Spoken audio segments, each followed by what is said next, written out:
telefone yawe kamera yanze, telefone yawe iragenda gake, telefone yawe nta kindi kintu uri gushyiraho n'ibikunda.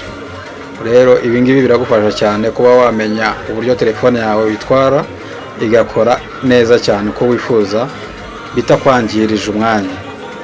Hano ujya muri setting ukagera hano muri app, hanyuma ugahitamo serivisi ya application udakeneye, hanyuma application ukayikuramo. Application ubundi udakoresha nta mpamvu n'imwe ko iri muri telefone yawe. Uko byagenda kose iyo ngiyo aba ari yuzuza telefone yawe, kandi ikintu cy'ibanze cyuzuza telefone na application nyinshi, hagakurikiraho n'amavideo n'amafoto menshi cyane. Amafoto yo ntabwo akunze gutwara umwanya keretse yabaye menshi cyane, ariko kuko yo burya bafite umwanya muto, ariko video audio ibyo bintu bitwara